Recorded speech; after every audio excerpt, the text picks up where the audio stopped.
اگر رمضان المبارک سے پہلے کوئی ڈاکو تھا، ڈاکہ زنی کیا کرتا تھا، چوری کیا کرتا تھا، غیبت کیا کرتا تھا، سود کا روپیہ کھایا کرتا تھا، سود خوری کا کام کیا کرتا تھا، اگر رمضان المبارک سے پہلے یہ عادات تھے، اس طرح کے عادات تھے، اس طرح کی برائیاں انجام دیا کرتا تھا، اور ماہ رمضان میں ان برائیوں کو چھوڑ دیا، اگر رمضان سے پہلے کوئی بے نمازی تھا، جی نمازیں پڑھتا نہیں تھا، رمضان المبارک کا مہینہ آیا، نمازی بن گئے، روزے دار بن گئے، صدقات و خیرات کرنے والے بن گئے، نیکیوں سے رغبت کرنے والے بن گئے، لیکن رمضان المبارک کا مہینہ چلا گیا، پھر ہم اسی طرح ہو گئے، جیسے تھے ویسے ہو گئے۔ نمازیں ہم رمضان المبارک سے پہلے نہیں پڑھا کرتے تھے، رمضان المبارک میں پڑھے، رمضان المبارک کا مہینہ ختم ہوا، عید کی نماز سے فارغ ہوئے، پھر ہم بے نمازی بن گئے، تو فائدہ کیا ہوا؟ میں پوچھتا ہوں آپ سبوں سے کہ فائدہ کیا ہوا؟ آپ نے جو 30 روزے رکھے، 30 روزے کی تکمیل کی، بھوک و پیاس کی حالت میں دن گزرا، بھوک و پیاس کے عالم میں تمہارے ایام گزرے، صبح سے لے کر فجر سے لے کر مغرب تک بھوکے رہے، آخر فائدہ کیا ہوا؟ کبھی تو نے غور کیا اس پر؟ کچھ فائدہ نہیں، فائدہ کچھ بھی نہیں ہوا۔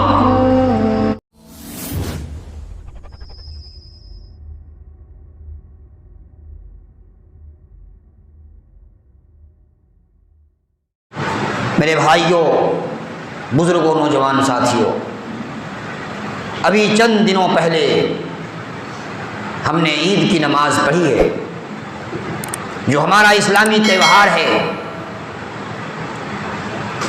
اور اس سے پہلے ہم نے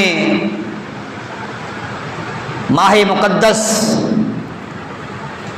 جسے ہم رمضان کے نام سے جانتے ہیں، رمضان مبارک کے نام سے جانتے ہیں، وہ مہینہ ہم پر سایہ فگن رہا،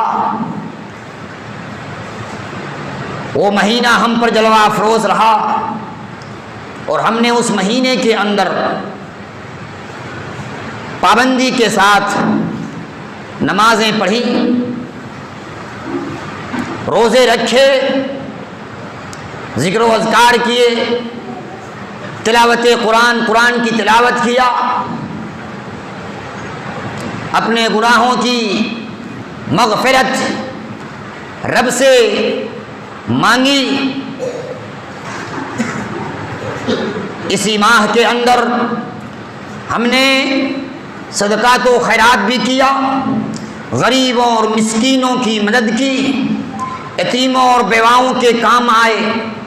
الغرض یہ مہینہ نیکیوں کا مہینہ تھا، اور اس نیکیوں کے مہینے میں ہم نے اللہ تعالیٰ کو پہچانا، اللہ تعالیٰ کو سمجھا، مسجدوں کو جانا، مسجدوں سے محبت پیدا کی، مسجدوں میں ہمارے قدم پڑے، مسجدوں میں ہم آئے، ذکر و اذکار کیے، قرآن کی تلاوت کیے، نمازیں پڑھیں،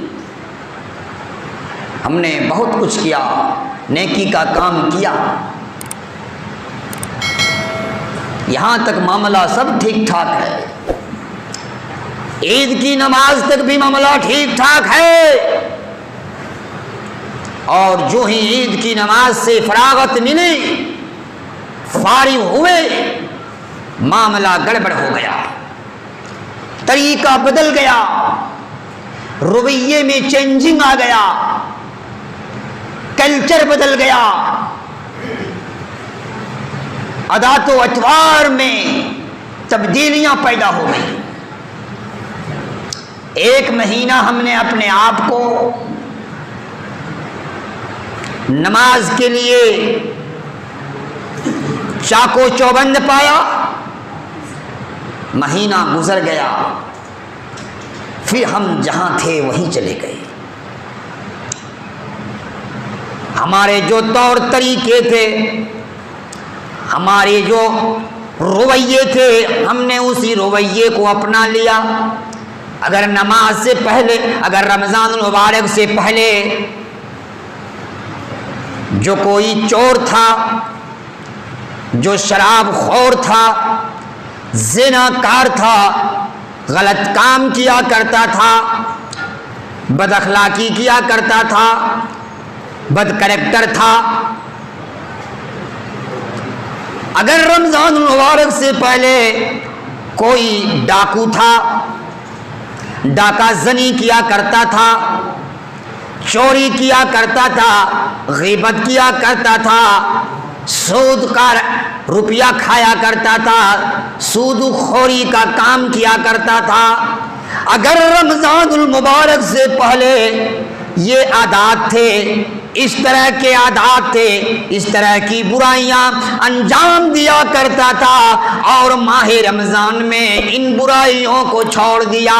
اگر رمضان سے پہلے کوئی بے نمازی تھا، جی نمازیں پڑھتا نہیں تھا، رمضان المبارک کا مہینہ آیا، نمازی بن گئے، روزے دار بن گئے، صدقات و خیرات کرنے والے بن گئے، نیکیوں سے رغبت کرنے والے بن گئے، لیکن رمضان المبارک کا مہینہ چلا گیا، پھر ہم اسی طرح ہو گئے، جیسے تھے ویسے ہو گئے. نمازیں ہم رمضان المبارک سے پہلے نہیں پڑھا کرتے تھے، رمضان المبارک میں پڑھے، رمضان المبارک کا مہینہ ختم ہوا، عید کی نماز سے فارغ ہوئے، پھر ہم بے نمازی بن گئے. تو فائدہ کیا ہوا؟ میں پوچھتا ہوں آپ سبوں سے کہ فائدہ کیا ہوا؟ آپ نے جو 30 روزے رکھے، 30 روزے کی تکمیل کی، بھوک و پیاس کی حالت میں دن گزرا، بھوک و پیاس کے عالم میں تمہارے ایام گزرے، صبح سے لے کر فجر سے لے کر مغرب تک بھوکے رہے، آخر فائدہ کیا ہوا؟ کبھی تو نے غور کیا اس پر؟ کچھ فائدہ نہیں، فائدہ کچھ بھی نہیں ہوا. یہ روزے جو ہم اور آپ رکھے، اس کا فائدہ نہیں ہوا. یاد رکھیے، عبادت، اس بات کو نوٹ کیجیے، اللہ کی بندگی صرف ایک مہینے کے لیے نہیں ہے. اللہ کی بندگی جب تک زندگی باقی رہے گی، اللہ کی بندگی کرنی ہوگی، اللہ کی عبادت کرنی ہوگی، اللہ کے گھر سے لو لگانا ہوگا، مسجدوں سے رشتہ مضبوط کرنا ہوگا، مسجدوں سے تعلق اور جوڑ پیدا کرنا ہوگا، مسجدوں سے قلبی لگاؤ رکھنا ہوگا، مسجدوں سے قلبی محبت پیدا کرنی ہوگی، اور 5 وقت مسجدوں میں حاضری دینی ہوگی، مسجدوں میں آ کر اپنے گناہوں کی مغفرت رب سے مانگنی ہوگی، تبھی جا کر اللہ ہم سے خوش رہے گا، راضی رہے گا. ایسا نہیں کہ 11 مہینے رب کی نافرمانی میں زندگی گزری، چوری چماری میں، ڈاکہ زنی میں، لوٹ مار میں، ڈکیتی میں، اور شراب نوشی میں، جوا بازی میں، اور غلط کام کو انجام دینے میں ہم نے 11 مہینے گزار دیے، اور 1 مہینہ ماہ رمضان کے اندر ہم اپنے آپ کو پارسا سمجھنے لگے، متقی سمجھنے لگے، اللہ کا نیک بندہ سمجھنے لگے. کام نہیں چلے گا. سن لو، ہمیشہ رب کی بندگی کرنی ہوگی، اس بات کو نوٹ کرو. وَاعْبُدْ رَبَّكَ حَتَّى يَأْتِيَكَ الْيَقِينُ. رب کی بندگی، رب کی عبادت پوری زندگی کرنی ہوگی. زندگی کی آخری سانس تک رب کی عبادت کرنی ہوگی، رب کی بندگی کرنی ہوگی۔ صرف 1 مہینہ نہیں، 1 مہینے کے لیے رب کی بندگی نہیں، بلکہ جب تک زندگی کی سانس باقی رہے، جب تک زندگی کے ایام چلتے رہیں، باقی رہیں، لوگوں رب کی بندگی کرنی ہوگی، رب کی اطاعت کرنی ہوگی، رب کا کہا ماننا ہوگا، رسول اللہ صلی اللہ علیہ وسلم کا فرمان قبول کرنا ہوگا۔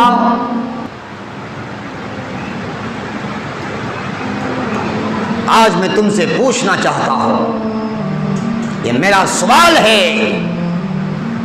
کہ آخر رمضان میں ہم نمازی تھے، ابھی کیوں نمازی نہیں؟ نمازیوں کی تعداد میں کمی کیوں آئی؟ رمضان کے دنوں میں چھوٹے چھوٹے بچے بھی آیا کرتے تھے، جوان بھی آیا کرتے تھے، نوجوان بھی آیا کرتے تھے، عمر دراز لوگ بھی پہنچا کرتے تھے۔ میں پوچھنا چاہتا ہوں کہ ابھی وہ لوگ کہاں چلے گئے، کہاں غائب ہو گئے؟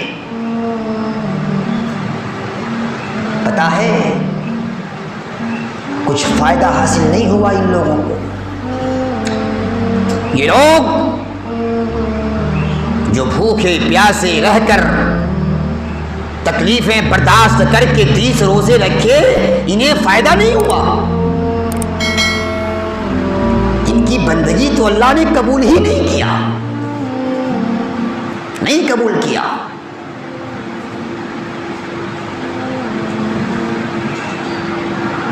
رمضان کے روزے کا مقصد سمجھو۔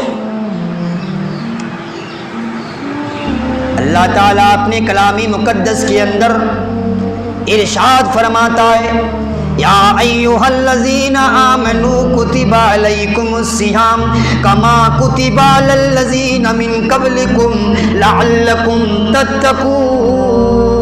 اے ایمان والو، تم پر روزے فرض کیے گئے جیسا کہ تم سے پہلی امتوں پر فرض کیا گیا تھا، تاکہ تم متقی اور پرہیزگار بن جاؤ، تقویٰ کی راہ پر گامزن ہو جاؤ، تقویٰ کی راہ پر چلنے لگو، تقویٰ اختیار کر لو، اپنی زندگی میں قدم ٹھوک ٹھوک کر رکھنے لگو، پرہیزگار بن جاؤ، متقی بن جاؤ۔